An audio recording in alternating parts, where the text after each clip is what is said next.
everyone. Hi everyone, welcome along.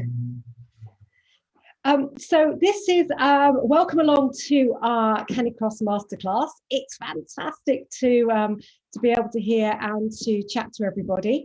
We're just going to do a quick introduction to introduce ourselves and just tell you a little bit about who we are and what we do. My name's Cushla Lamen. I've been involved in CaniCross since 2002, believe it or not. I have to keep checking the numbers, but I'm pretty certain that's what it is. So since 2002, I'm a founding member of CaniCross Trailrunners. I'm also the British veteran champion at the moment. And I'm also a Gala myotherapist, which we'll chat a little bit about as we go through. So I've got my real passion has always been CaniCross. And because of that, then I actually trained to be a myotherapist as well. So I could actually bring about the best of the welfare of the dogs as well. So that's my background. I'm just going to introduce Verity here, who's going to tell everyone a little bit about her backgrounds. So, yeah, I'm Verity Halliday. I'm a sports scientist and I've been coaching running technique for a long time now and been working in the industry for over 10 years. I met Cushla when we got our beautiful Labrador puppy 4 years ago, lovely Flynn, and I did actually, when I thought about getting a puppy, I did know about CaniCross and wanted to get into it and kind of thought which breed would be the best. I probably have different views on that now than I did then. But anyway, we got our lovely, lovely puppy Labrador and we took him to Cushla's puppy classes. And it was really odd, wasn't it, Cushla? Because we had a one-to-one meeting to socialise Flynn with my parents' dog, who is a rescue. And it was my mum, I think, who got us chatting really about running, because you were struggling with an injury at the time. And it's really progressed from there, because I helped Cushla get over that injury and she got me into CaniCross properly, and I'm very grateful to often train with her dogs as well. And I think it really has been 4 years of learning for me, learning about the canine side, but also using my knowledge from sports science background and running coaching and adapting it to CaniCross, because one of the things that we're going to talk about today is that how different CaniCross is from normal running. And yeah, it's been a really fantastic journey and I love the sport, and my husband's into CaniBike as well, so we're totally hooked now. It's been a real journey for me. I struggled with years with injury with my Achilles. I think anybody that knew me in the sport, I was literally synonymous with Cushla Achilles. You never really was my name out without that kind of level of injury that I always suffered from. And it's been really such an amazing experience to now be running completely pain-free, but also running with the dogs that I'm running with. And without the background that Verity's actually given me and that level of coaching, there's absolutely no way I'd be able to run with the dogs that I am and achieving what I am. And we really, this is how this was all born, really, was an opportunity to show everybody else the journey that I've been on, but to share the knowledge and everything that Verity's taught me and so much that I've learned. And so this was this great opportunity, really, and we just want to share it with everybody else. Definitely. And since then, you know, we've run workshops together, haven't we, Cushla? Our CaniCross clinic workshops, and it's been so lovely meeting lots of other CaniCrossers and hearing their journeys with it. And also, you know, being out from my point of view, being a biomechanist, being able to analyze their running with and without a dog and seeing the differences and you know, starting to put those links together of why these injuries are, you know, quite common in the sport, aren't they? Yeah, and that's something that we're going to do on Verity's presentation, which is really, it's brilliant to just sit down and think about it, and actually, you know, to think about CaniCross as a sport, which is so great. So, shall we get started? Absolutely. Right. Okay, guys. You've got me first. We're going to talk a little bit about the start of CaniCross, and then Verity's going to talk a lot about the human side of it. So I'm going to start off with a little bit all about the CaniCross and the dog side of it. So I'm going to go on. I'm really hoping that my technology skills do not fail me. So I'm going to start the presentation. I can see Verity grinning nervously, and I don't blame you. It's fantastic. So this is our CaniCross Masterclass. It's not going to be death by PowerPoint, but we did want to give you just a couple of visual cues as we go through and as I chat, and also to give me an idea of what I'm talking about. So just before we start, Cushla, just one thing to say, if you've got any questions, pop them in the messenger on the event page, and we will try and answer a few of them as we go along, and obviously we'll do a lot of questions and answers at the end as well. Brilliant. Well remembered. So please do, if you've got questions, type them in, and then we'll pick them up towards the end of each section, or as we go through, if you'd like the answer there and then. So if it's relevant as we go. So what we are going to have a go at is right, our introduction to CaniCross. So really thinking about, we've got loads of people on here which are really experienced in the sport, that have spent a long time already practice the sport, but hopefully also we've got a lot of newcomers who are thinking about starting CaniCross. And especially, I know people have been watching Country File and things and probably saw it on there and maybe thought, I'd like a go at that with my dog. And it's really important that just in your own mind is to really think about what you would like to get from the sport. When I first started the sport, we had Huskies, and we've had Siberian Huskies for 25 years. And my idea of exercising them every day was we went out running together. That was the way we walked them. It was just easier. They had a very bad recall. Some of them didn't, but most of them did. And so it's a really good idea to keep them on lead for safety. And that was the way we exercised them, up in the morning, couple of miles. And then, and that's how we did it. And that's how I actually got into the sport. So it's really interesting to think about what your dogs are and what you'd like to do. So if we were, for example, I started with the Huskies and I did ultra marathons with them. We've done 42, 44, 47. The one I did, which was 49, it was supposed to be 42. I got lost in the Brecon Beacons. We ended up doing 49. But apart from that, was my navigation, nothing to do with my Husky. So we've done everything from ultra marathons, half marathons, 10Ks, lots of different distances with my dogs.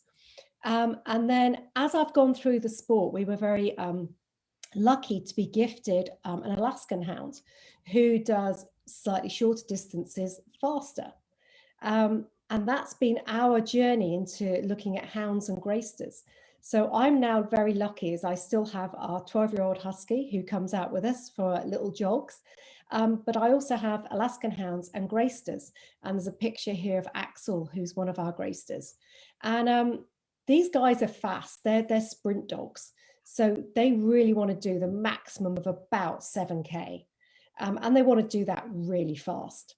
So I've really done the complete opposite of most runners. So I'm not even bothering comparing myself to Mo Farah, but there's a guy who started on the track and went to start to do marathons. I started doing marathons. I've now got a lot older and I'm trying to run shorter distances really fast. I'm not entirely sure that's a good idea, but that's the journey that I've gone on. So I've really done the opposite side of, doing the long distances and now coming to the short and doing the shorter sprints. But whatever you want to get out of the sport is your decision of what you'd like to do. So whether that's a daily run with your best friend, whether you'd like to go for long runs in the hills, whether you want to compete at races, whether you'd like to compete perhaps at our national level in the British Championships. It's making that sort of, what do I want? What's my goal? Can I do it all? That's a really interesting question. And I think to some extent, maybe, but if you are training for something specific, it's only fair that your dogs understand what it is they're actually training for.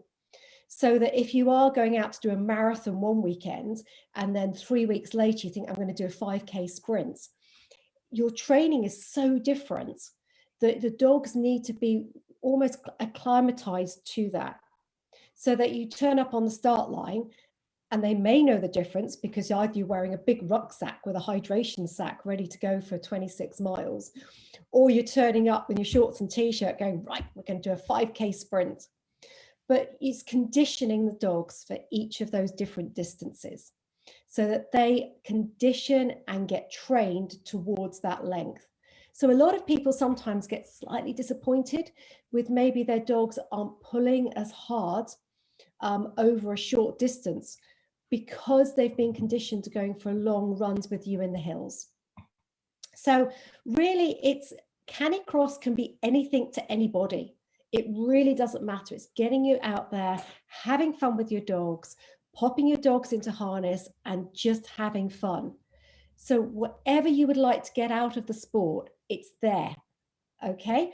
But I think it's only fair if you want to start to do short distances and fast distances and long distances that you train and condition your dogs towards that.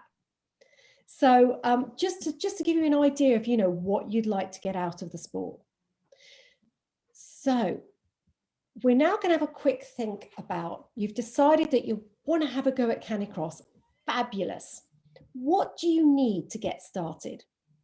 I know one of our biggest questions probably on the Trail Runners group is what to look for when you fit a dog harness. Does this harness fit? Is this the right harness for my dog? I've put in there the question, I have a Labrador, which harness should I buy?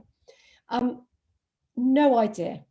So we have Axel, who you saw in the picture before, and we've got Chaos, and they are litter brothers. And to look at them, they're identical, apart from one's brown and white and one's black and white.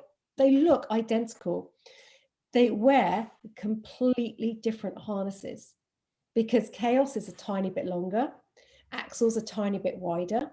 So they actually wear very different harnesses. So even thinking about, I've got a Labrador that weighs the same as your Labrador, so therefore your harness is going to fit. Actually, it probably isn't. And it's a bit like saying, I wear size 6 trainers. Which one shall I buy? It's so individual on the fit and on the size and on the make. So there's so many different factors you need to take into account. And we're going to look at that later because I'd like you to think a little bit about anatomy of the dogs, about how they're built and certain anatomical features that really are so important when you fit a harness. And also worth considering when you're choosing a harness, whether you're going to be free running your dog. So if you're really lucky and you've got a dog that you can let off lead, so you're perhaps you've been doing a section through the hills, then you drop down and you're next to a river and you think, do you know what, I'm going to unclip them so they can go down and they can go and get a drink and they can have a bit of a muck around by the river. And then when they come back up, I'll clip them back on. So it might be worth thinking about when you're actually choosing a harness. If you're doing that, maybe you want a short harness on them. Some dogs really don't like it when you've got a long harness and the end of it's flapping around near their tails, that they really get upset by that. So if you are able to do that, it might be worth thinking about perhaps you want a shorter harness. If they're going to suddenly dive into a bramble bush and you don't want to be untangling them with a long harness, maybe a shorter harness. If your dog's always going to be in the harness and it's then a long harness might be just, might be fine. Again, it's worth thinking about dogs with curly tails. So some huskies have got the tail that comes right over. Some dogs just don't like anything around the base of the tail. So really harnesses are so individual. And during normal times, we would be saying to you, go to your local club. So part of the ethos that we started with Trail Runners was to basically ask people or encourage people to set up local clubs and local groups so that you could meet up on a weekend, you could go along meet with like-minded people who would give you lots of advice because they've probably got loads of, already had loads of experience. And most of these clubs have kit bags with spare harnesses in that you can try on your dog, which is a really good idea to try before you buy. A lot of harness tend to be quite pricey, so you want to make sure that it fits and it's comfortable on your dog before you then invest in it. So, you know, if you do get the opportunity eventually, when we're allowed to meet, you know, it's a really great idea to go along, try kit on with a local club, get advice from other people, and then, you know, do that before you then commit to it. So key points to look for when fitting a human belt. These have changed, it's brilliant. When I first started in the sport, all we had was what was in the mushing world. And we basically borrowed everything from their world and adapted it to us running with dogs. And there's so many waist belts out there now for humans. And it's great that all of these innovations have come forward from what they used to be. So there's a huge variety of ones that you can choose from. So there's always going to be something that suits you or fits you better.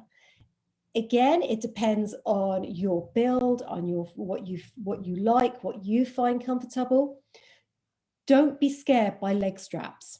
I know some people, men and women, we all get a bit, oh, leg straps, they're going to chafe. Actually, once you find the right fit of them, they aren't, and they are really important, I find, for the belts to stop them riding up. The belt should fit nice and low across your lower back.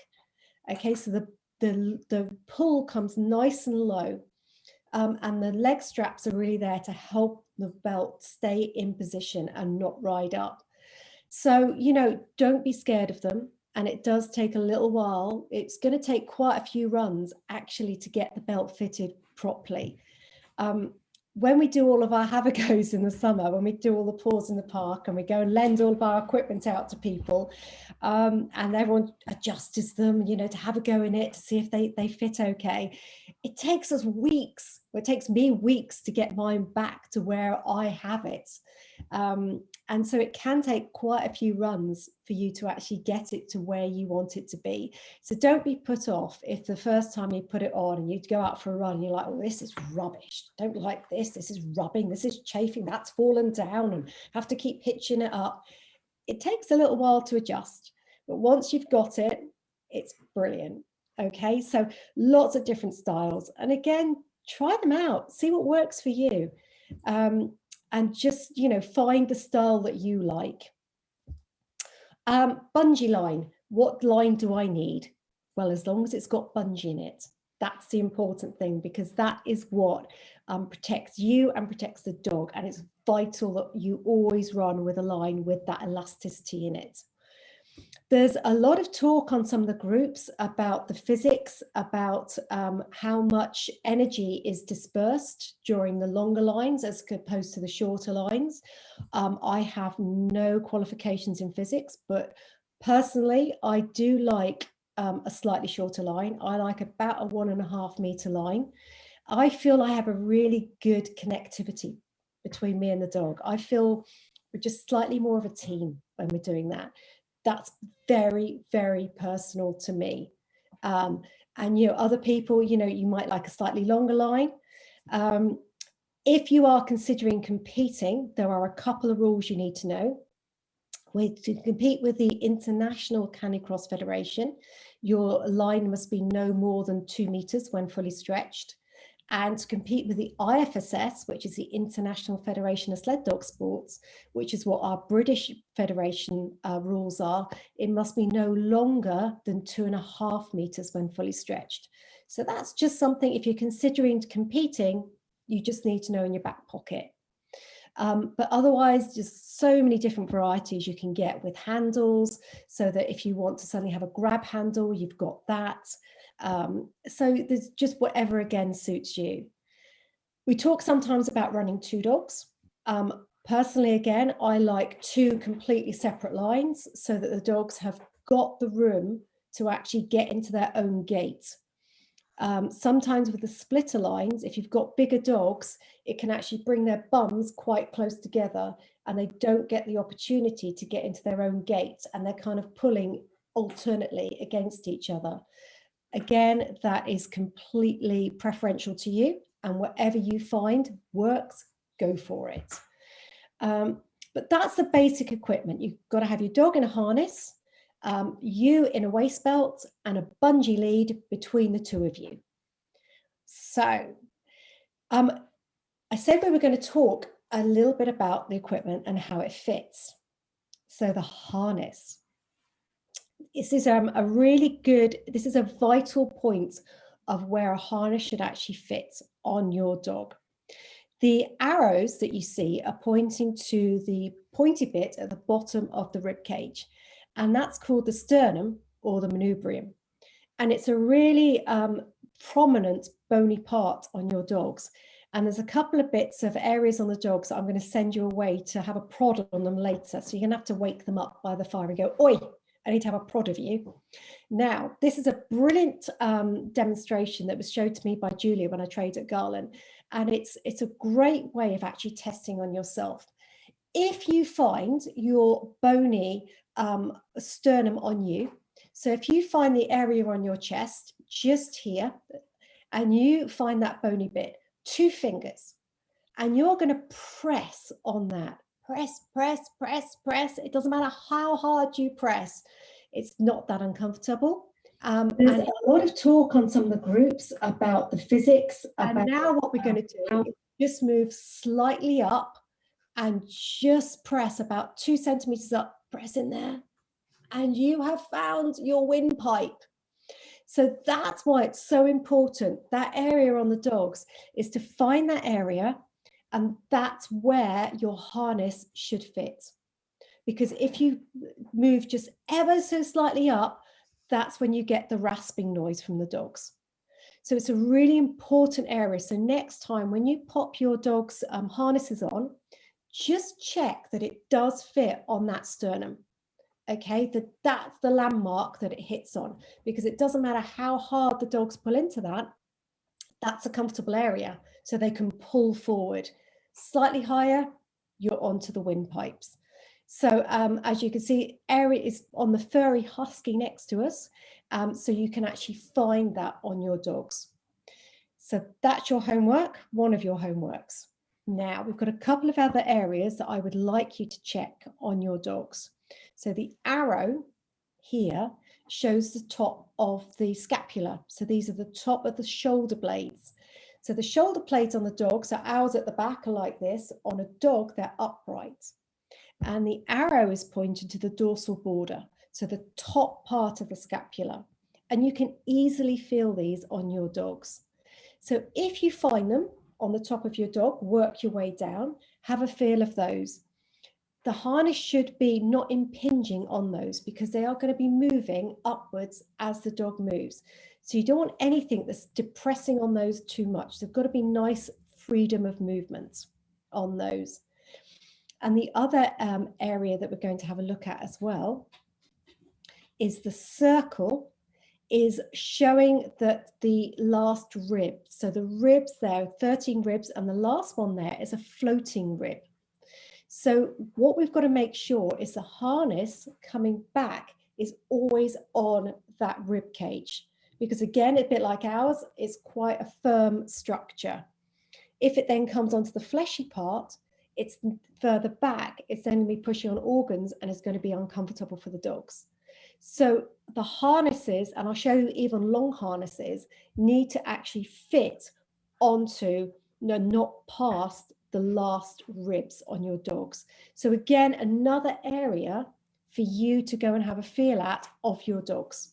Okay, top of the scapula, and find where the last ribs are, and have a feel down when you put your harnesses on, and make sure it doesn't go beyond that point. And the other point, just quickly, is to show, so we've got here is showing the sacrum, so the last part of the vertebrae. And that's pointing to where that dog's tail is. So the long harnesses should be finishing back here. as I said earlier, some dogs don't like the really long harnesses if they interfere with the tail. So if you've got huskies or other breeds where the tail comes all the way over, sometimes they just don't like it, and you're better off with a shorter shoulder harness. It's really important as well that there is plenty of room behind the dog's scapula here. So plenty of room for the dogs to move, and it's not going to be impinged on by the harness. And the final area we're just going to look at as well, which again is really important, we sometimes miss out on this, is between the front legs. So the dogs have got a very important set of muscles, exactly the same as ours across the chest, the pectoral muscles. And if you've got dogs, it's very important you look at the width of the harness in that area. So some of the harnesses on smaller dogs can actually be quite wide, and that can alter their gait. So they can actually just bring their front legs just ever so slightly apart to accommodate a really large chest piece on the harness. So it's really important to look at that and see, is it too wide? The other side of that is if you've got very deep chested dogs like our Greysters, then sometimes a chest beat is actually too narrow. And what happens is it slips to one side and comes underneath their leg and rubs. So it's important just to see, whether it fits and which works for your dog. If you're not sure, great way of doing that is to actually get people, if you've got any willing family members, is just to take pictures as you're training to just check and see, make sure it stays in position in all sorts of different, when you're turning from left to right, and just see if it actually stays in position. But just make sure that it's not either too wide or too narrow for your dogs. And this is a picture here of Chaos, which is our black and white Greyster, brother to Axel. And this is his harness here. He's got a long harness on. And as you can see, we're just checking to see that it fits. We're showing you that it fits. In the first picture, you can see that it fits nicely around the neck. There's no impingement on the shoulders, and that it comes nicely on the end of the ribs here. And the second photo shows you with some arrows. Because they're so deep chested, the first arrow shows that actually it's kind of like an European cup that goes around him because he's so deep chested. So that really makes sure that the harness isn't going to slide from side to side. And the longer of those two arrows points also to where it fits on the last rib. So on the long harness, it's not coming past that rib, and it's fitting on there. That's where the pull is coming through. So it's not going to push. It's not going to go into the soft part of his body. And then when you're fitting a harness, you must put it under tension so that you pull it back to make sure that that's actually the length it's going to be when you're actually working the dogs. So it's no point putting it on and it's all scrunched up and you think, oh, that'll do. Make sure you pull it to it's the right length so you know actually what it's going to look like. Just another trick to think of as well. These guys are really short-coated, so this doesn't really matter for them. If you've got breeds with a lot of fur, German Shepherds or Sammies or, Huskies, and you've got a lot of fur going on around the neck, when you put the harness on, make sure you pull their fur through so that they don't get a pinch, just a harness pinch. There's nothing worse. Imagine, men, you won't understand a word of this, but when you've got longer hair and you've put a jumper on, your hair's trapped in the back of it. There's nothing worse. So that's the dogs. We've got to make sure that they don't get that kind of harness pinch going on. So just pull their fur through and make sure it fits nicely around their neck as you do that. So that's the harnesses there. And so that's a good point to look at, anatomical features of your dog. And if you know those anatomical features and you know what areas that the harness should fit on, it'll give you a good idea of when you're fitting your own harness at home. I hope that helps as well with some of the questions that we always get on trail runners, but if you've got any more, pop them down and we'll answer those afterwards. So we've got our equipment. we've got our dogs in a harness, and we've got them all set up, all ready to go. And so we're going to teach our dogs to pull forward. So some dogs automatically pull into harness and some don't. So some dogs literally, they just get the idea. They're like, yes, got it. Some of them, we spent all their lives going, we're getting to walk by our side, getting to walk to heel. So all of a sudden we put them in a harness and go. And they're like, oh, don't know what to do. And actually, CaniCross is no different to any other sport. It's no different for doing flyball or agility or anything like that. We need to train it. Your dogs automatically don't understand what we're asking of them. So we do need to train them. And how? So I've got a couple of ideas here of how you can actually train this. There's toys, a person, or a group. So really, if your dog is toy motivated or ball motivated, I'm going to show you a video in a minute, which gives you some really good ideas of how to get them to drive forward and to work into this harness. And that's the whole idea of this, is giving them the idea of actually, do you know what? You can pull forward. So a toys is a really good idea. You can throw a toy in front of you and then get your dogs to go for it. Remember, all the time you're doing this, it's got to be visual. It's got to be verbal, really positive cues coming from you the whole time. I'm a bit worried about saying this out loud because my guys are all asleep on the sofa. So I might have to say it a little bit quietly. Otherwise, all hell is going to break loose here. But talk to your dogs the whole time. Give them those voice cues. So if you're going to throw a toy, get ready, go. So you're going to go 3, 2, 1, off you go. See, I'm whispering just in case I've got away with it. We're okay. Or, if they're not toy motivated, then you could get somebody to run in front of you, either with a dog or without a dog. And you've got a person running in front and they can give you a shout as well. They can either call your dog along by the name, come on, Rover, let's go. Come on, let's go. What have I got? Come on, let's go. Or, oh, that's woken up 2 of them. Or you can have someone just with a dog in front of you. So your dog actually starts to follow them and gets the idea of what it is. Best whatever though is when we're allowed to, is we've got a picture here of a group run. So this is just the best way of giving you an idea of the dogs of how to get to pull in front is go out with a group. It gives the dogs that competitive instinct to go. They get that, oh, I want to be in front. They see the other dogs doing it and they just get that whole pack instinct going of this is great fun. So that's fabulous. Unfortunately, as I say at the moment, route runs aren't on, but hopefully in a couple of months' time we'll be back to these. So I talked a little bit about getting your dog to use using a toy or a treat, and I've got a really short video here which will give you an idea about that. So this is, I know I've got to do something with this one, is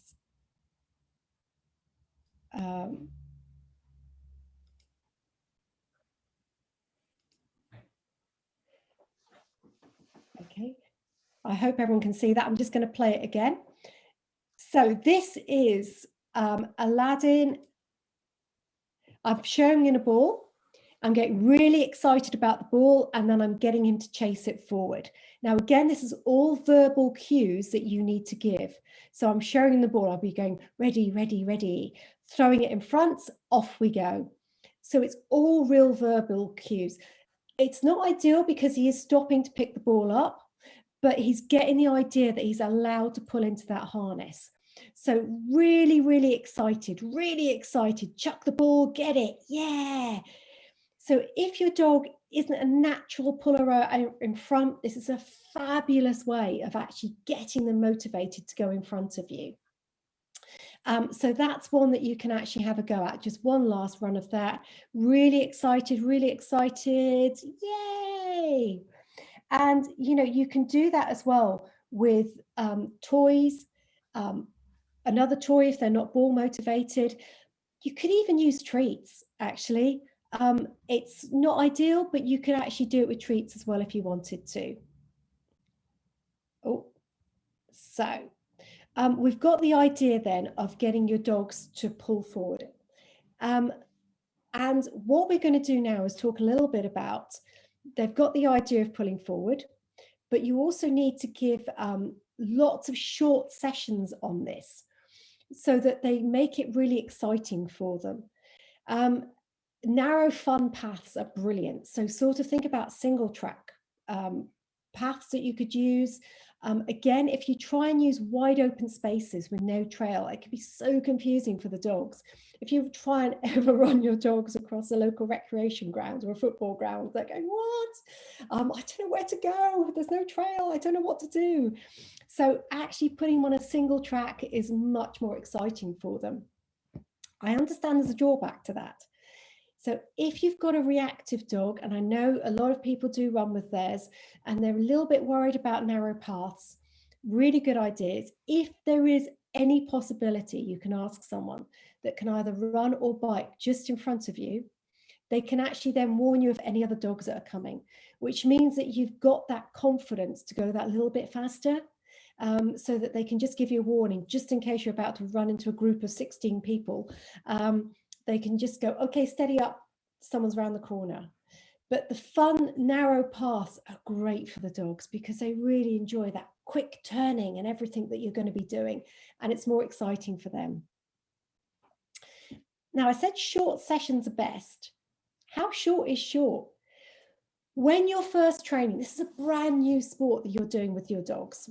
So when you're training and you're starting off, short really is better. It's mentally and physically tiring for the dogs. They are going to be using their brains as well as their bodies, which is why CaniCross is such a brilliant sport, because they're not just getting physically tired. They've got to actually follow your verbal cues, and it's that teamwork. So actually, do you know what? 400 to 500 meters of pulling successfully into a harness is a great way to start. Even if 200 meters, that's brilliant. So it gives them the idea of that physical feeling of actually pulling into the harness and you working as a team going forward together. So it's, you know, short is fine. If you've managed to do 400 meters and you've started off and you've done 400 meters, your dog's pulled into the harness, brilliant, stop there. You know, if you can let your dogs off the lead, stop there, take the harness off and just jog back. If you can't, fine. You can either leave them on the harness and just give them a verbal cue. All done, finished, done, whatever you want to use. So they know that that's finished. Either if they, you know, pop them onto their collar or keep them on the harness and just walk them back. And, you know, short is really good. The advantage of using short is the fact that you can do it so many different, you can do it every other day because it's such a short period of time. Please, please don't take your harness out with your dogs and go, right, I've got my kit, we're going to go out for a 10-mile run. Because this is going to be putting lots of different stresses and strains on your dogs. It's such a new thing. It's such a new behavior for them, and it's such a new physicality. They need to work up for it. It's a bit like us jumping off the sofa going to do a half marathon. We might do it, but we don't want to walk for a few days afterwards. So, you know, short is better. And the fact is you can do it lots of different, you can do it lots more times, like every other day or even every other day if you're only doing short little sprint periods with it. And lastly, but importantly on this one, is try not to outrun your dog. This is a team sport. And what we're trying to teach the dogs to do is to pull us forward.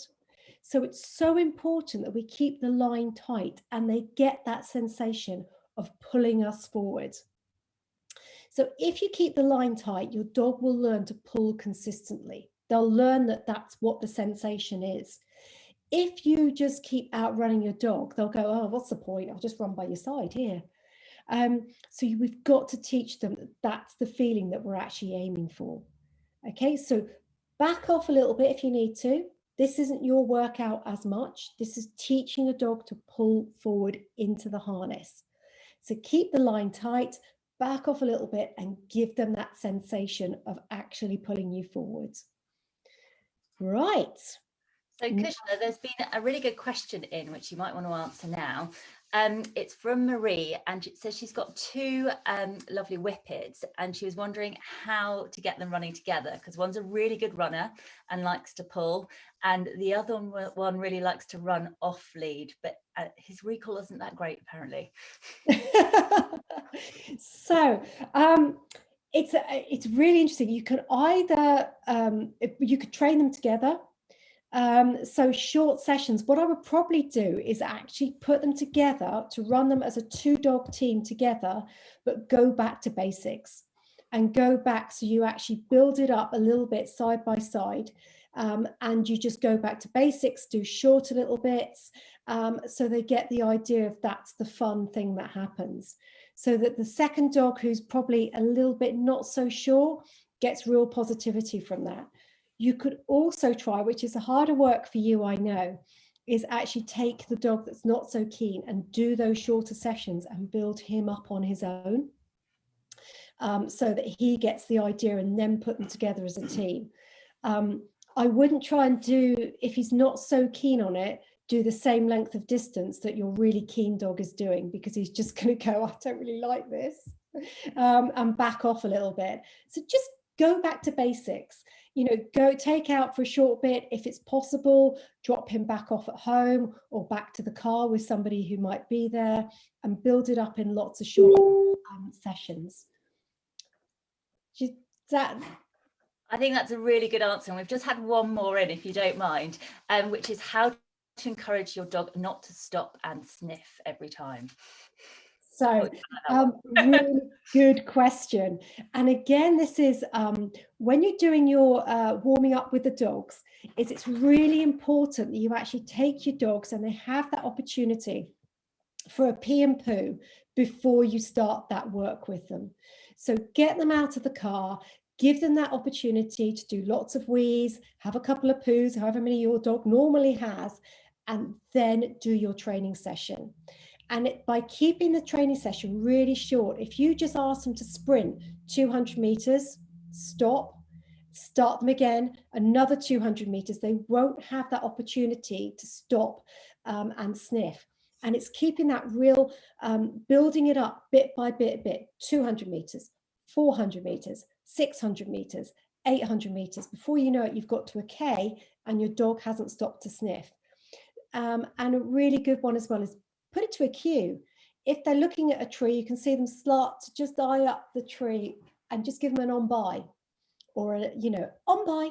So don't stop there, we're going to keep going. But really short little segments, and add those segments together so that they don't get it. But if they've had the opportunity to pee and poo beforehand, hopefully that will really help as well. Brilliant, thank you. So we've got a little bit of a video here of Aladdin again, and we're just going to show you about starting.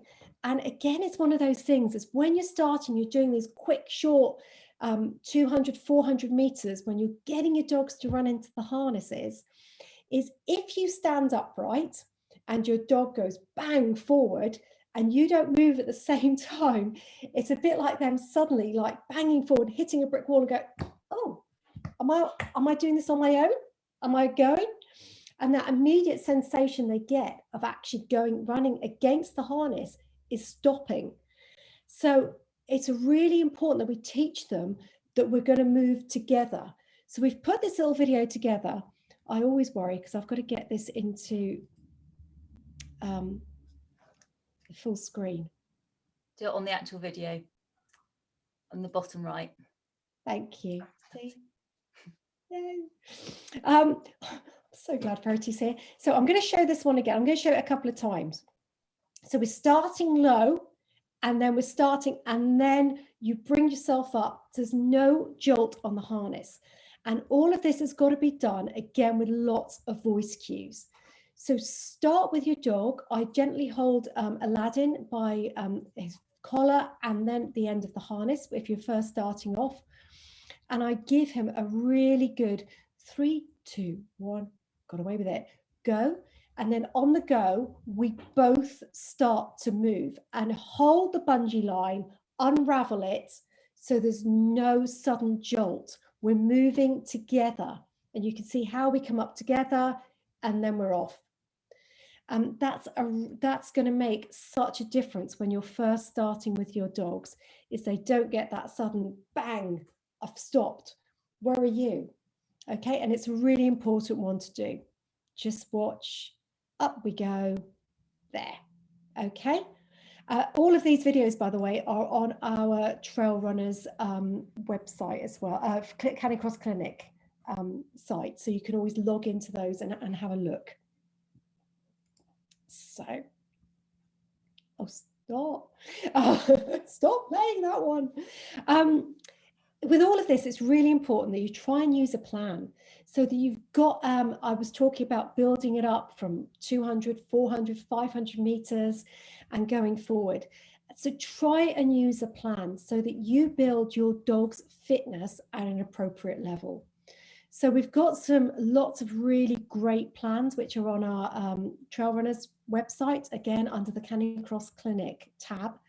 And we've got lots of ones for beginners, intermediates, which will cover everything. And our plans actually go a little bit longer than the Couch to 5K, because it's really important that you build a stable platform for you and your dogs, and you build your fitness of your dogs slowly, but you get a very good base level of fitness and stability.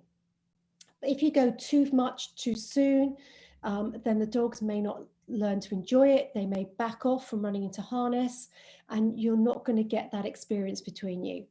So if you follow a plan as well, you're not thinking, oh, what should I do with them today? You know, it's written down, and it's so easy. It's like, oh, right, okay, I go out on Thursday, I do this. So, you know, have a look at those. We've got these brilliant CaniCross ones. We've put them together. I've used my dog knowledge. Verity has used her expanse of biomechanics and running knowledge. So these are all free for you on our website. So please, please do have a look at those, and, you know, download those and have fun. So the other thing to think about when we're doing these are training cues. So when you're actually darting away through the woods and you're going down that single track, it's really useful to teach left and right. So useful. We're going one side, we're trying to go the same side of the tree, basically. You can choose whatever word you like. You can use fish and chips. It doesn't matter. So you can use left, right, left, right. We use G and haw. So G for right, haw for left, which is one of the mushing ones. But it really doesn't matter. Whatever you are going to remember, you use. And the great ways start the training cues. Start them or teach them on a normal dog walk. So you could start these when the dogs are really young. You can start these from puppyhood. But you can also teach older dogs new tricks. Honestly, there is no age limit to this. So start teaching them as you're going along. And as your dog starts to turn a corner, if they're on the lead or even if they're not, you can start to call out that turn. So if you're going to go left, you can start out left. Sometimes the dogs then look back at you and go, what on earth are you talking about? I know Rover come, I know Rover sit, Rover left, what? So what you can do is then put an arm signal out. So as they look out at you, put your arm out and they go, oh, okay, I follow that signal. And that can be a really great way of actually teaching them and giving them the cue of actually which way they're going to go. You've got to reinforce that your dog has made the right decision. So again, you've constantly got to use these verbal cues to reinforce that. So as your dog starts to go to that way, your dog starts to turn around the left corner and you can go, yes, or okay. Whatever your dog knows is the word that they've made the right choice. So reinforce it. Another really useful command is steady. Be careful when you teach this. If you only shout the word steady when you see a squirrel, it is going to become steady the squirrel. And steady is going to mean something really exciting is going to run past my path any second and I'm going to speed up to get it. So steady Teach it when you are doing perhaps a normal dog walk, and you can just start to slow the dogs up on a normal walk and just put steady, so that they just understand that that word means I just slow up a little bit towards you. So it's a really good one to use. And you know, if you ever bike with your dogs, it's a really good one to teach on the bike as well. Very gently, just apply the brakes, and that becomes a steady. I slow down. I don't stop. I just back off a tiny bit. Once you've done the steady, you then might want to do a pick it up, which is a go, go, go, which is really useful if you've just gone down a hill, you've asked them to steady up a little bit, and then you wanted to pick it back up again, and you give them the right, pick it up, let's go, go, go, go, whatever you want to use. Again, in a really exciting voice, so the dog goes, yay, we're having fun. And it's, you know, the way that you use your voice for all dog training as well is really important. And then an advanced one you can teach as well is perhaps a go behind for downhill. If you've got a really steep downhill, you've got a real pulling dog, you want to be able to perhaps teach them to tuck in behind you.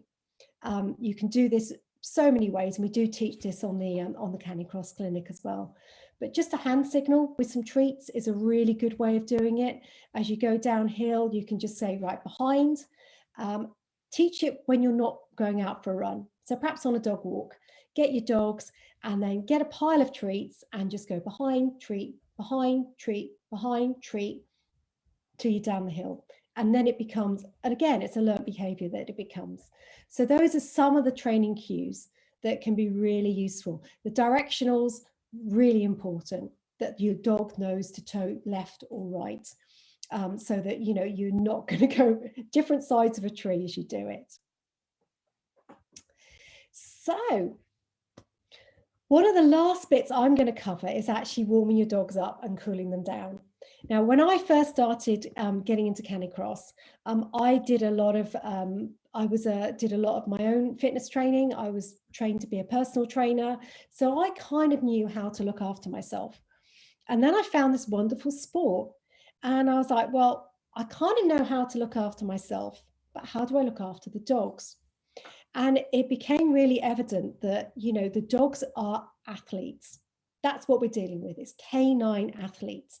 And for me, their welfare is so important, which is why we try and ask people that you don't start your dogs too young. The competition age has been raised for a lot of groups now to 18 months, which is fabulous news. So the dogs are really structurally, mentally, and physically mature before they start the sport. Don't be any rush to start your guys. You know, everyone goes, oh, I'll start training them at 6 or 7 months. Why? We're going to be running with them till they're 12. You know, we've got loads of time to enjoy them. So make sure that they're physically and mentally mature before we start. 12 months is fine. You know, Chaos, that you saw, the black and white one, doing the harness modeling, he didn't do anything till he was 12 months. He did loads of free running. He knew he got really good proprioception, spatial awareness before he started. And then we put him into harness and let him learn. So really, welfare, canine welfare, is so important. So make sure your dogs are mentally and physically ready for this. And that's why it's so important as well to think about them as athletes and think about warming them up and cooling them down. So canine warm-ups, what is it? What we're trying to do is warm up their main muscle groups and getting the blood flow into those muscles so that they're nice and warm before you start walking exercise. A lot of people say, well, dogs and lions in the wild don't lumber up next to a tree doing a bit of stretching. They don't, but they prowl around, they stalk before they go out into the flat out sprint to bring down their prey. So they already do that naturally. So, you know, that's what we need to do with our dogs.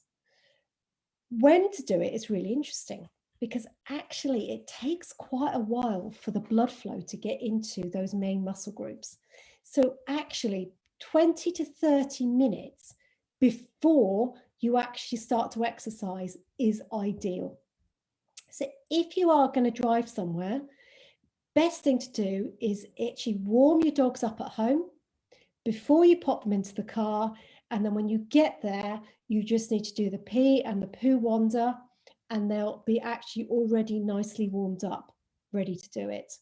Okay, so, you know, even if you run from home, warm them up 20 to 30 minutes. So warm them all up before you go and get changed, before you get ready to go for the run. And by the time you get ready and the dog's popped its harness on, you're ready to go. How do you do a canine warm up and cool down? Well, I'm going to show you. So this is good old Rocky again. And what we're going to do is I'm going to talk to you a little bit, and we'll come back and watch this one. For when you're doing it, you need to make sure that your fingers are together, okay? And that you'll use the whole of your hand. You don't dig in with your fingers. You literally, it's the whole of your hand all the way through the palm that you're going to use. And when you're doing a warm up, you do nice, quick strokes. So it's really invigorating to get the blood flow going all the way through. So nice and quick strokes. So we're just working way through the hamstrings with these. So I'm just going to wait for this one to finish, and we're just working all the way through the body. And nice quick strokes. Okay, now you're going to watch this. We're going to start with the neck. So you start with the neck all the way down over the shoulders, all the way down the front legs. So we warm up every part from the front of the front legs, the back of the legs, in between those front legs, so the pectoral muscles. Behind the legs, all the way down the side, so over the ribs, you've got lots, we've got the latissimus dorsi, which is a really big muscle that joins the front and the back of the dog together. So we must warm that up. Over the top of the bum, so the glutes, front of the back leg, which is the quads, same as us. They've got the quads, we've got the hamstrings down the back, which is what I'm working on there. So all the way down the hamstrings. And then we just did the top of the bum. So we've got the glutes as well, nicely warmed up as well. Just either side of the spine. So we've nicely warmed up Raki's left side. So I'm not going to show you the right side, but needless to say, we've warmed up one side. You then need to warm up the other side. So you need to do both sides, obviously. It takes just a couple of minutes to do this, literally 3 to 4 minutes, warming your dogs up, and it's done. And it really changes them, because it's not only physical, it's mental. So it's psychological. The dogs know that you are going to go out for a CaniCross run. We're not just going to go for a walk in the park, Mom. We are going CaniCrossing. I know we are, because I only get the warm up on those days. So they're mentally also ready for it, which is so important. So it's not just a physical, also the psychological side of it as well.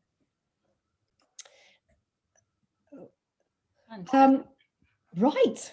God. Well done, Cushla. It's packed so much in such a short space of time, as always. So there's a couple of questions which I think we should answer. So one was from Rebecca, and she says, do you have any suggestions for dogs that tend to crab in harness? Right, really interesting with this one. There's a couple of reasons why they might do. Sometimes it can be because we're actually not going fast enough for the dogs. So they kind of go onto the side because they're like, oh, because they're just trying to work against us as a force. So sometimes it's because they're not actually going fast enough. What you can do is just come back to basics and just try shorter distances, and try and get, which Verity is going to talk about in her talk, but get your cadence and speed up a little bit and see if that changes. The other reason can be the harness. Is the harness doesn't actually suit your dog, and that perhaps they would prefer a shorter harness because they're trying to get away from the longer harness, which might be on the tail. The other reason is muscular, is that quite often it can also be the fact there's a muscular imbalance going on, and they're not actually, there's a twinge that they're trying to move away from, so actually they're moving their body slightly to get away from that. So there's a couple of reasons, but you know, experiment a little bit. Maybe if someone's got another harness you could borrow, worth trying a different style of harness, seeing if that makes a difference.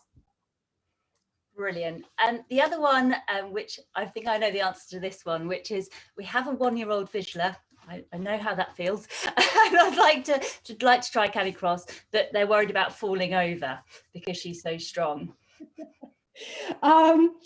Right, it's really, everyone says that as well. I know there's a lot of people that are slightly concerned about that pull that you're going to get.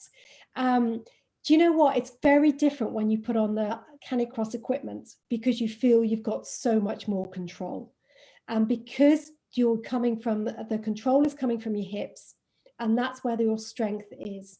So actually, it's not like if you want to try and walk the dogs on a lead. Often we put our heads down, and heads are our heaviest part of the body. Our heads go down and you're like, oh, I'm losing control, I can't stay upright. But once you actually use a waist belt, then the pull is coming from a very different, a stronger place. So actually it's less likely that that's going to happen. But what you need to do is actually watch Verity's presentation next, which will give you all of the really good ideas and clues of how to actually alter your running gait so that doesn't happen as well. There's also a really simple one, is just run uphill. That's always a really good place to start. You know, if you're worried about getting a really strong toe, run uphill, and then you're guaranteed, you know, you're not going to fall over. And if your dog's happy to be, you know, to be off lead, you could do hill reps. So you go up the hill, take the dog off, run back down together off lead, and then keep repeating that. Absolutely, it's a really good one to do, and yeah, and the dogs don't seem to mind. No, definitely not.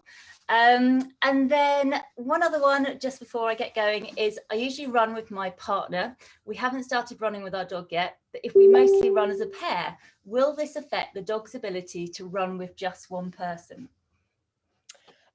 No, actually, so the idea is that they'll swap the dog between each other, or?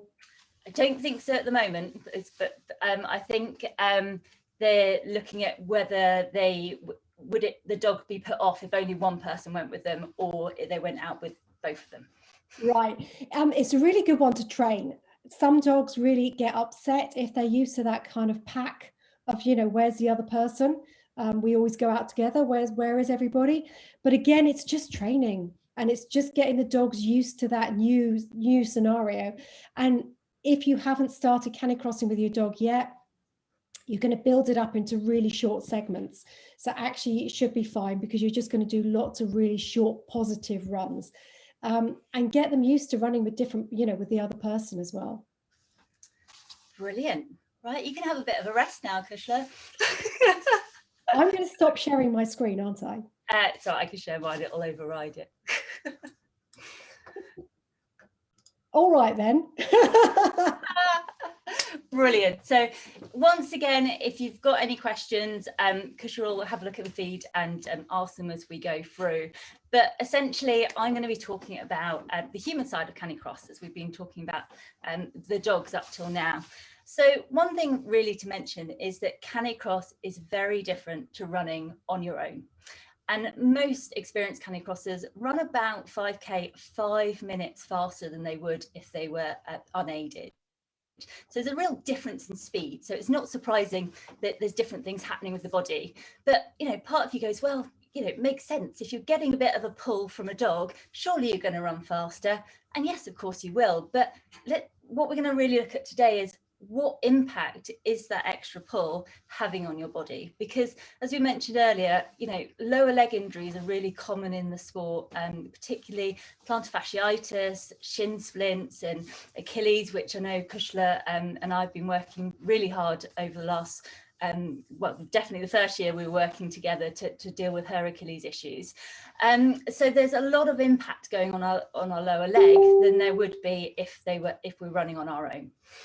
The other thing just to mention quickly as well is ankle sprains do happen, unfortunately, in our sport, because it's the nature of it. We're running really quickly off-road, so there's a lot of undulation. There's always that cheeky little tree root that's sticking up that you might step on at a bad angle, and then it'll cause you to go over on your ankle. But there are things that we can do like ankle strengthening, which will reduce the impact of that shock, and it will prevent it going into a more serious injury. But anyway, so we're going to have a look at elite track runners and their running style. We're going to have a bit of a look at the forces of running versus CaniCrossing versus running on your own, and also some common mistakes that we see all the time when we do our CaniCross clinic workshops. Right, so we're going to have a look at the wonderful Mo Farah first of all. So he's a fantastic example of a really efficient runner. And I could probably talk to you all day and analyse Mo's running for at least 8 hours, but as we're short of time, we're only going to focus on 3 things. So when I play the video, I want you to have a look at where his foot is landing in relation to his body, what his arms are doing, and also what his body position is. So let me just play this.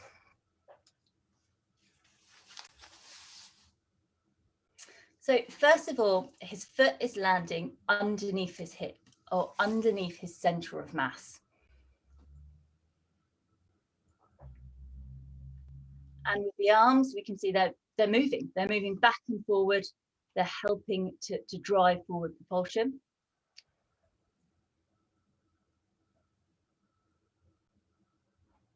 And then he's got a really upright body position, very slight forward lean, but we would say it's a very upright position. Great, so why is this important? So we have a look at the next slide. So where our foot lands is really important. So we said that Mo, as an efficient runner, he lands under his center of mass or underneath his hip.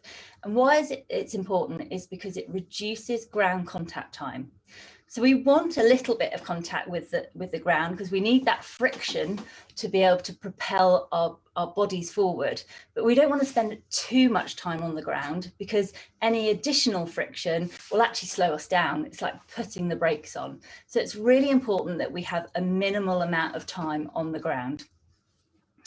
The other reason we don't want to land, we do want to land, sorry, under our center of mass is because it reduces our injury risk. So if we look at picture number 2 here, very similar to Mo landing underneath that center of mass, and the leg is slightly bent. And what that does is absorbs all the shock. So it acts as a big shock absorber, a natural one that our body can do because that leg's slightly bent.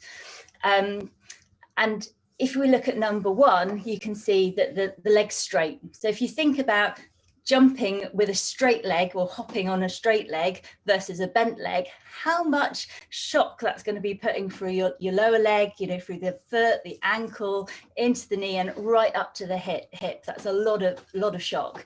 So it's really important that we, 1, use our natural shock absorber, and also to spend less time on the ground, because the longer our foot's on the ground, the longer those muscles are being loaded and the more stress they're under. But this is the interesting bit. Well, I find it really interesting, is that it's really difficult to land under your center of mass when you're CaniCrossing, and that's all to do with the pull that our dogs are giving us. So what we're going to do to really look at this is to look at my running, and a little bit later on. But before we do that, we're just going to look at the forces of running.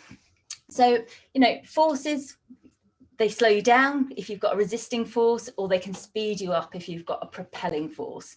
And there's lots of forces around us. So you've got, air resistance, you've got gravity. But what we're really interested in talking about today is the propulsion. So our pushing force, or our muscles contracting to be able to push us forward. So just having a little recap over forces, if we've got 2 opposing forces that are equal, that object's not going to move. If 2 opposing forces are not equal, then that stronger force will pull the object. Okay, so really simple physics. But the really interesting thing I find about CaniCross is that we've got two very strong forces working together. So we've got the pushing force, so our force that we're generating through our muscles to propel ourselves forward. And we've got this additional pulling force of the dog. So, as I said, we're going to look at my running technique. It's not often that this happens. Usually I'm analysing other people's technique. And we're just going to have, first of all, a look at my running on the treadmill without any dog, obviously, so we can compare it when I'm CaniCrossing. So all we're really interested here is in where I am landing in relation to my body, so where my foot is landing. So fairly close to my centre of mass. And you'll see that I'm a forefoot runner naturally. So I land on my toes and my forefoot mainly, and I'm not a natural heel striker at all.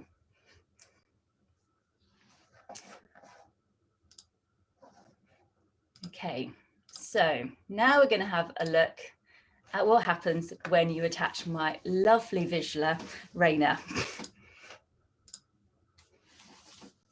So straight away, haven't changed my running biomechanics, but I am landing in front of my centre of mass. So there's a nice still shot here to show you. Landing in front, and I'm landing flat now. So my heel's making contact with the ground, whereas usually, naturally, it wouldn't at all. So I'll just play that one more time.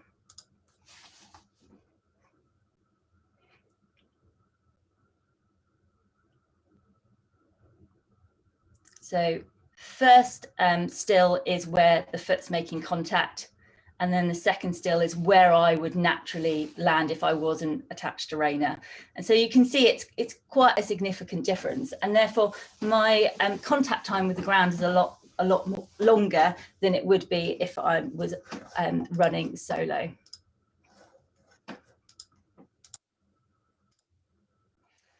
Great, so just to kind of reiterate this point a little bit more, I really wanted to share with you this video of Raki, my other wonderful training partner, of us running down quite a steep hill. It doesn't look like it on this video, but this is quite a substantial hill.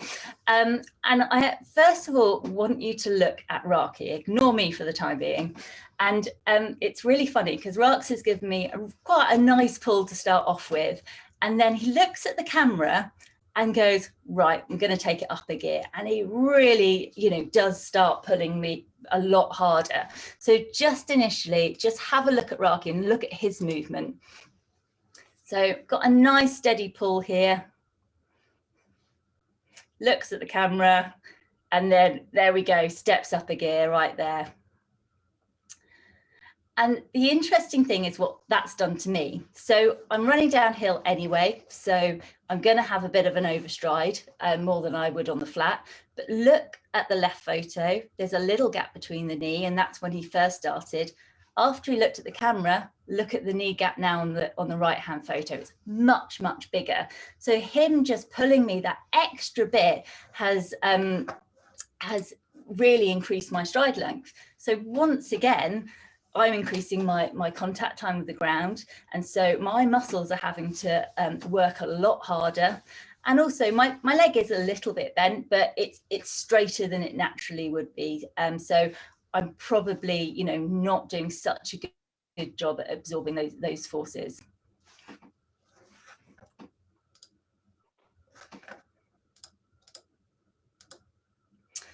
Great. So we've looked at the pushing force of us generating the force to drive ourselves forward, and the pulling force of the dog. And essentially, it just creates really high momentum, and it makes it really difficult for us to land under our centre of mass.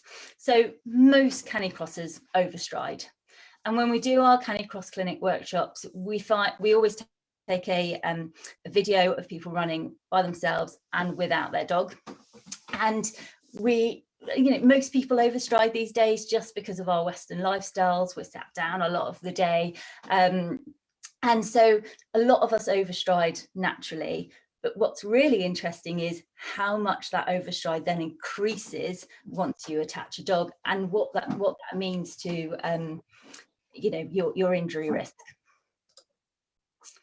But this is all relative to the dog and human pairing. So if you've got a small dog like a Chihuahua and you're, you know, quite a large chap, that force of that dog, that pulling force, isn't going to be that great, and therefore it's not going to have much impact on the object or you as the person.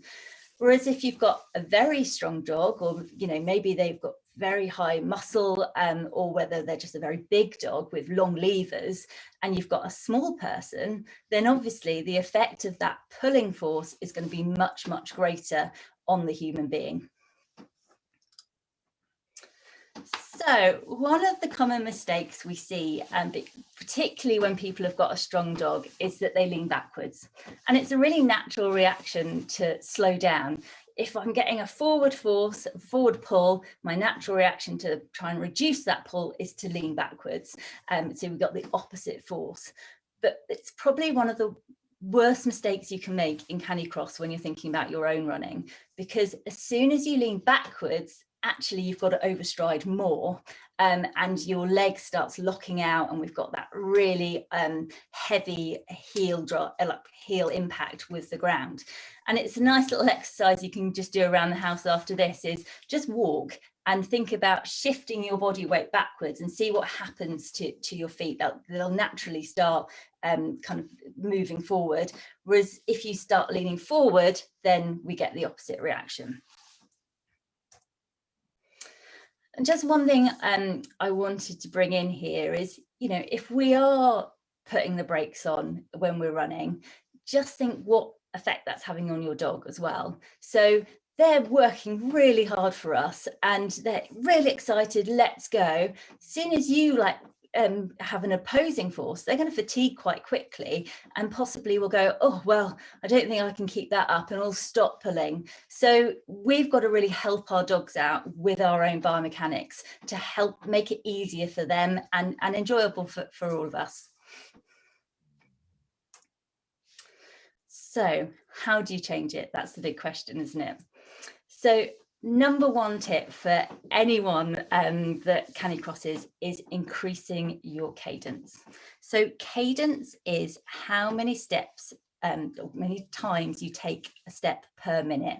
And it's a really easy one. You can set the timer for a minute, count how many times your right leg hits the ground, and then you times it by 2. And that's your cadence. Cadence should be specific to the speed you're running. So if you're running faster, you're going to have a higher cadence. And that's one of the things we're not very good at doing as CaniCrossers, is we are running faster when we're CaniCrossing. You know, we've already said that most people run a 5K 5 minutes faster than they would if they were unaided, but often our cadence stays the same. So if we can increase our cadence, what that does then is really helps you to land nearer to your center of mass. So how do you do it though? That's the really key one. So the easiest one is just move your arms quicker. And it's a really simple one. Next time you go out for a run, don't think about your legs, just move your arms a bit quicker and just feel what happens to your speed. I'm always shouting at Cushla, arms. Yeah, she's nodding away. But arms are also really important because they activate your core. So it's really good. We need our cores when we're running, so they help activate our core. They aid that forward propulsion. I mean, that's why Mo Farah in that video is really pumping his arms when he's running. But they also keep you balanced. And balance is a really interesting one in CaniCross. If you look at any start at a CaniCross race, most people have got their arms out because they're getting such a big pull from their dogs that they're struggling to control their own bodies, that they put their arms out to balance. And that's what our arms are partly there for. So it's important they do that so they don't fall over. But we then got to think, well, if our arms are out to our side, how are we going to get our cadence up? So we've got to really work with our dogs to kind of help get our cadence up, get ourselves running faster so we can help them out. But this also comes on to my next point, which is about increasing your functional strength, because if you've got good core strength, then actually you'll be quite balanced anyway. You won't need your arms so much because you're able to control your pelvis and your body. But it's got to be functional. So functional strength is key to doing key to performing better in sport. It's no good just going to the gym, pumping loads of weight. It's got to be functional to that sport. So for running, it could be a calf raise, or some ankle strengthening work so that you're less likely to twist your ankle. It might be a single leg squat because we're only on one leg at one time when we're running, so it's important that we build up that functional strength on one leg and not always on two legs. And prevention is always better than the cure, always. So it's really important that we add in that strength training into our plan so that we can deal with these extra forces being applied to us and we don't get injured. But it doesn't have to be boring. I get loads of clients going, oh, well, the physio gave me all these exercises to do. I started off, really, really well, and then I just got bored of them and I stopped. It doesn't have to be boring. And if you could, one of the things we've got on our free training programs that Cushla was talking about is CaniLec. And it's essentially going out for a run, even a walk with your dog, and every time they sniff, you do some strength exercises, and it's really good fun. We do it a lot. Our Visualer loves it, but make it fun. Do it with your dog. It doesn't have to be right now. Go and do 10 reps of single leg squats or etc. So other tips. Always warm up and cool down really well. Cushla's shown us how to do a brilliant cool down and warm up on a dog. The same applies to you. You need to warm up and cool down really, really well to minimize injury risk. Stretch well and regularly. I definitely this year have spent a lot more time sat down at my desk, and my running techniques been affected by it. So I get really tight hips and I have to really work on keeping them flexible to ensure that I can kind of extend my leg properly through as I do the leg cycle. And this is the thing, you can work on running technique, but there's always these things at play in our everyday lives and just our habits that will affect how we move generally.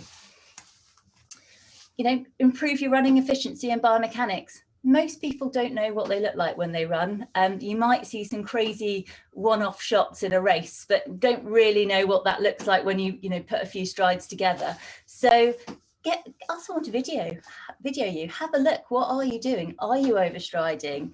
Are you overstriding more when you're CaniCrossing to running on your own? So have a look, see what you're doing. And if you think, oh yes, I'm really overstriding, I have been getting these niggles for a while, or maybe I'm getting a reoccurring injury every year, then it's time to look at those things to reduce that stress on the body.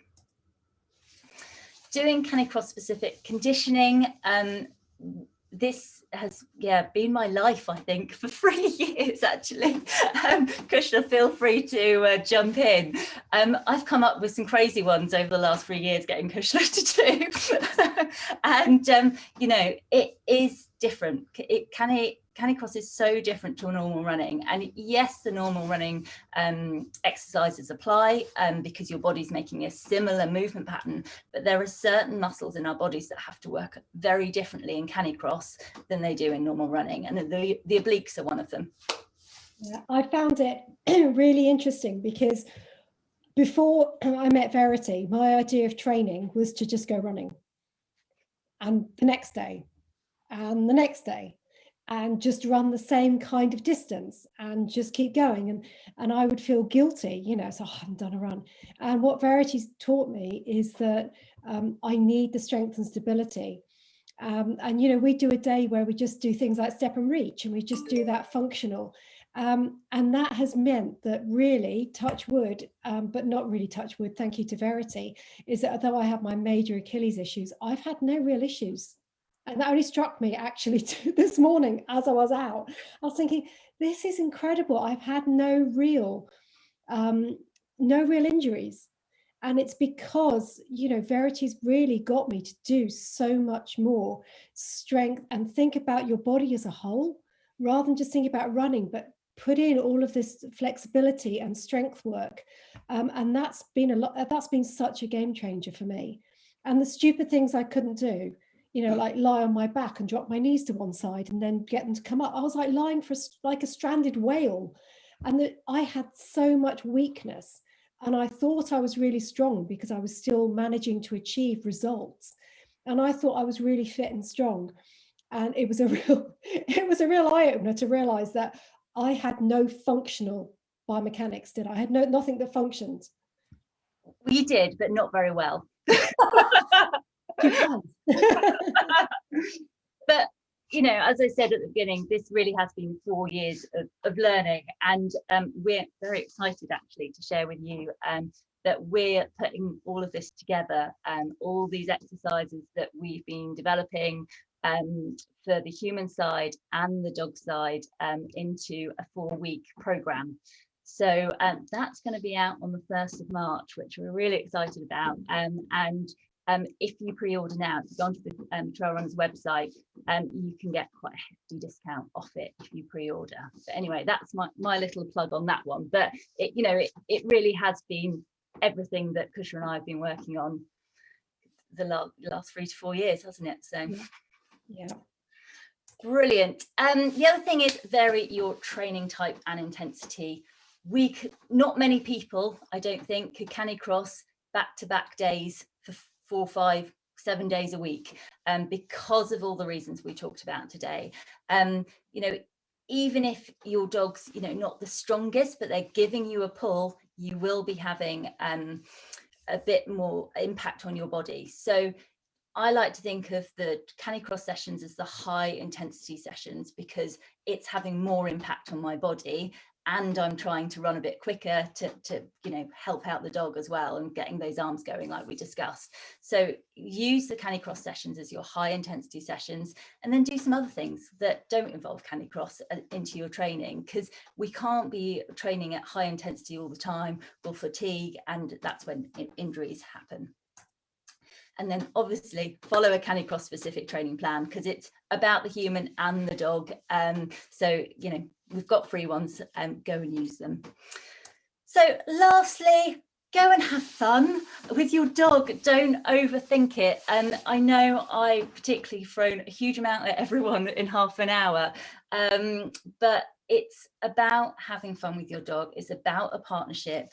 You know, these are things to be aware of, but, you know, just go and have fun. CaniCrossing, CaniLec, even just resting on the sofa, because rest is as important as the exercise as well. It's all about having quality time together. Fabulous. We have got some questions. Oh, good. This is just a couple. There's so many, to be honest. We're going to be very busy on replying. But Louise has come up and asked that she's got the calf problems at the moment, and she's to see what you advise. She does a lot of standing Pilates for runners stuff. But any suggestions for specifically for calf problems? Calf problems. Is the yoga lots of one-legged stuff though? I think it does lots of standing Pilates for runners. Yeah, I mean, it's about being dynamic movements. So Pilates not so much, but a lot of yoga movements are just static exercises, and it's that good old plank exercise. You know, yes, you'll get a really good strong core, but if it's not dynamically strong, then it's not very good for you. So you need to be doing some hopping. If your calves are up to it, if they're really painful at the moment, don't do this. But if they're feeling okay, single leg hops are really, really good, because it'll build up that strength and that single leg strength. Brilliant. How does heel toe drop impact on your foot strike? Anything bigger than 5 millimeter doesn't work for me. And that's from Stacey. Sorry, I'm not quite sure of the question. So how does heel toe drop impact on foot strike? So they're talking about the 5 millimeter, anything bigger. So they must run quite barefootish. Oh, okay. So the actual the shoe profile rather than how you land. Yeah. Yeah, it depends. I mean, with trail running anyway, I wouldn't advise a big wedge of memory foam, quite honestly, because you need to get that proprioception of your foot. You need to be able to feel how your foot's moving, and really orthotics is a whole nother subject, but if you wear orthotics as well, that's obviously going to increase your heel height and decrease the flexibility that your foot's able to move. And when we're running on such undulating conditions, we need that full flexibility. But so if we can then start to do things like strength training, training our feet and strengthening them, training our ankles and strengthening them, then actually we don't need all those things like orthotics, because there's just no need for them if we've got the strength there in our bodies anyway. But yeah, I'm not quite sure of the question still, but you know, I wear very minimal shoes. Cushla does as well, don't you? But you tend to wear slightly thicker ones when we're not CaniCrossing, but trail running, because you find that more comfortable. So it is definitely personal preference as well. Yeah. I do. My longer runs, I use a lot more cushioning, but for the CaniCross, I really like the grip that I get from the shoes that I wear. And then again, for racing, you know, you want to be able to, you don't want to be wearing, you know, you kind of like up the game a little bit if you are doing the faster difference over a short distance. Guys, we're out of time. We are out of time. We did quite well though. I think we've got a lot of information. I hope we've got a lot of information across. And you know, we will come through and we will answer the questions that everybody has asked. I really hope you've enjoyed this. We've got some exciting news, haven't we, about another webinar that's coming up. We are very so excited about this. I mean, neither of us are nutritional experts, so you don't have to listen to us again. But we are hosting a nutrition webinar on the 13th of February, aren't we? So that's going to be going up this evening. So definitely tune in. It's going to have loads of advice on nutrition and hydration for your canine athlete. And that's actually going to be presented by someone who's actually qualified a nutritionist, and she's busy doing all the, so she's already got all of that knowledge and she's putting it together specifically for canine athletes. So it's going to be specifically based on everything that you'd like to know. And if you have got any questions that you wanted to perhaps send through beforehand, and just because if the same questions keep coming up, then we'll make sure they're included as well in the webinar, as well as having questions. Yeah, we'll pop it up as an event later, and you know, if you've got questions, pop them in the discussion feed on the event, and we can make sure those questions get answered. Similarly as well though, if you would like to know something else about CaniCross that Cushla and I can answer, I'm sure we can do something similar again, can't we? So send us a message and we'll put something together. Brilliant. But thank you, everybody. I really, really hope you enjoyed it. We've had a really lovely time, actually, hoping that there's people, well, we know there are, from the messages. But, it's been fantastic, and thank you. And please do come and have a look at the CaniCross Clinic Hub. See what we've got on there, and have a look at the, I'm not going to do any sort of pitch, but have a look at what we've got on offer, because it's pretty special what we've put together, and we really want to support people, and we really want to just get people out there looking after their dogs, looking after yourselves, and having fun, because we have a ball. So we just want everyone else joining in, really. Fantastic. Nice to see everyone. Have a lovely evening, everybody. Hope you've enjoyed it. Take care, everyone. Bye.